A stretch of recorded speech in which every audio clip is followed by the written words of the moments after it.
Guys, after subscribing to this channel, please make sure that you also press the bell icon so that no notification, no new video of mine, any educational video, is missed by anybody. Okay. So, starting over the paper number 2, question number 1. The diagnosis of unruptured ectopic pregnancy, how will you diagnose? This is a 4-mark question. I think whenever I say diagnosis, you start from history, isn't it? So history, examination, investigation. That's how you will divide. And differential diagnosis if at the max, because it's a 4-mark question, so I'm giving you 4-pointer. So history, examination, your investigations along with differential diagnosis. This is how you will diagnose the unruptured ectopic pregnancy. So starting with the clinical suspicion and risk factors. So history of amenorrhea, bleeding, pain, correct? Risk factors, previous ectopic, previous PID, tubal surgery, IVF treatment. Then examination, bleeding, tenderness in one of the iliac fossas. That's how you'll construct it. And then finally your investigations, like that beta HCG is increasing but not increasing, not doubling. Then transvaginal ultrasound showing in one of the adenexa. The sac or this gestational sac in one of the adenexa. Nothing in the uterus. That's it. That's all. That's all I'll use. So 4-mark question, 4 points. History, examination, investigation, and finally differential diagnosis. So differential diagnosis, that means unruptured tubal ectopic, what could it be? It could be a normal uterine pregnancy with an ovarian cyst. It could be a normal uterine pregnancy with appendicitis pain. It could be a normal uterine pregnancy with maybe now inevitable abortion or threatened abortion. That will be your DD. So 4 marks really, that much you should write down. Agreed? Everyone? Agreeing everyone? Now, look at this question. 30-year-old G2P01, 11 days overdue, asymptomatic. I'm telling you now she's asymptomatic. She has reported in her OPD with an endometrial thickness of 8 mm on transvaginal ultrasound and the beta HCG is at 836. What is the level at which you find a gestational sac, everyone? Quickly. What is the discriminatory zone at which you find the gestational sac, all of you?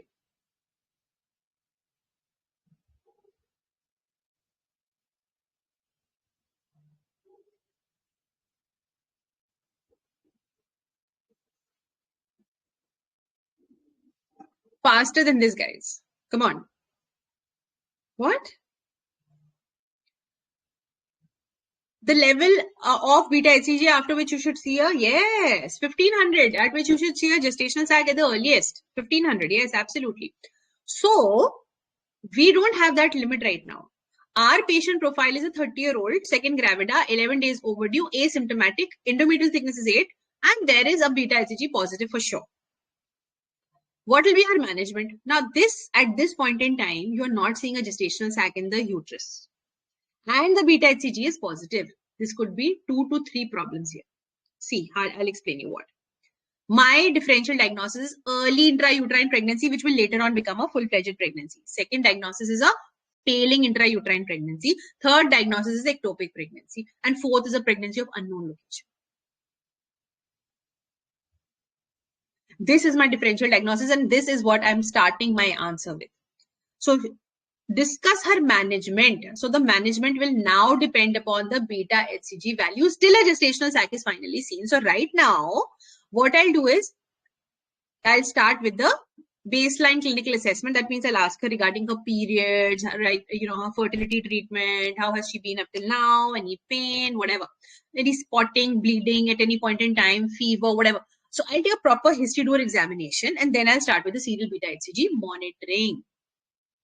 I'm expecting to see a doubling, isn't it? At least 53% increase in 48 hours. That's what I want. But if it doesn't, if there is an abnormal rise, if it's rising but it's not doubling up, or it's not rising only, it's plateauing, or there's a sudden fall, it gives you me 3 branches, separate 3 branches. And once it has reached 1500, then I'll do a TVS. Correct? What are those 3 things? See. Possible scenarios after follow-up. Viable intrauterine pregnancy if there is doubling titer. Non-viable intrauterine pregnancy if there is sudden fall of beta HCG titer. Ectopic pregnancy, either there is no doubling or there is plateauing. And beta HCG, it's showing some change, but no sac is coming up ever. Ectopic method, it will come somewhere, na? But here, nothing is coming anywhere. So continue close monitoring until definitive diagnosis is reached, because otherwise what will you do? You can't give her methotrexate. You can't give her MTP kit. You cannot do anything in this pregnancy. Correct? So first three are essential, quintessential scenarios, and this is what happens. This is how you'll manage this case. So if a viable intrauterine pregnancy is confirmed on the ultrasound or by the doubling up of the titers, routine antenatal care, do the first trimester scan, continue as a normal obstetric. If a non-viable intrauterine pregnancy is confirmed, that means if it's a miscarriage is confirmed, you can go for expectant management, medical management, surgical management. But if an ectopic pregnancy is confirmed, medical management or surgical management depending upon the beta HCG titers, the symptoms of the patient, as well as the hemodynamic status of the patient.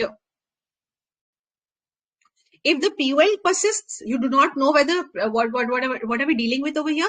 Continue the serial beta HCG measurements and repeat ultrasounds, unless the localization of the pregnancy has been done or she starts bleeding on her own, and the beta HCG starts decreasing. That's also there. To start a paper with this kind of question, not good, isn't it? It's not a difficult question. It's a tricky question. Unruptured ectopic tak, it's fine. But a patient of this sort, there are three distinct criteria. Either it's a failing pregnancy, or it's an early intrauterine pregnancy, or it's an ectopic pregnancy. These three differential diagnoses you should remember, and you will not mess up. Mostly you will not mess up. Okay, guys? Any doubts?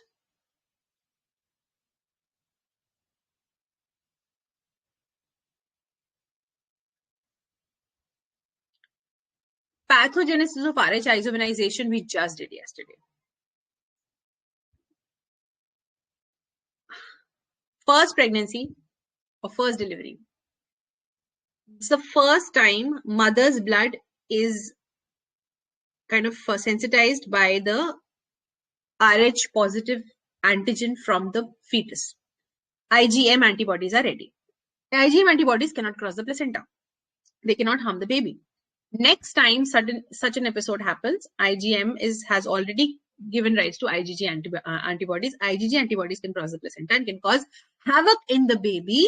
So make sure she doesn't get sensitized in the first time itself. Not during delivery, not during at any other point, but this is what isomanization looks like. This is the meaning of the pathogenesis of RH isomanization is exactly that.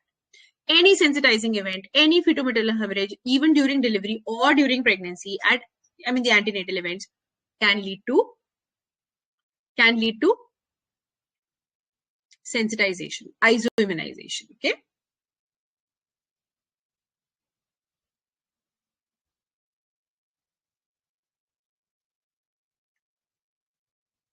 And that can lead to fetal RBCs getting hemolyzed because the mother's antibodies have recognized it as foreign and it will go through the placenta and start hemolyzing it in the baby. So as a result of which, baby will have anemia, high output cardiac failure, high drops. And this is what we call hemolytic disease of the newborn. Then there was a 6-mark question on G3P1+1, whose blood group is B negative, presents in your antenatal OPD at 26 weeks. She's never received any anti-D injection. Now, here you have to do ICT. And depending upon the ICT, will you take a further decision? So you straight away come to this. As long as the ICT is negative, will you repeat the antibody screening at 28 weeks? And if they are negative, you'll give her 300 micrograms of anti-D injection. Should the ICT be positive, you'll have to do the titers. If the titers are less than 1:4, you can repeat the titers every 2 to 4 weeks. And the moment they cross the sensitive criteria, then you come here. Then you start managing it as isomanized pregnancy. And when you start managing it as isomanized pregnancy, that means now you will be managing MCA-PSV. And MCA-PSV, the moment it raises above 1.5 MOM, Please involve a fetal medicine unit and probably she'll require a intrauterine transfusion. So actually this is the answer for your question.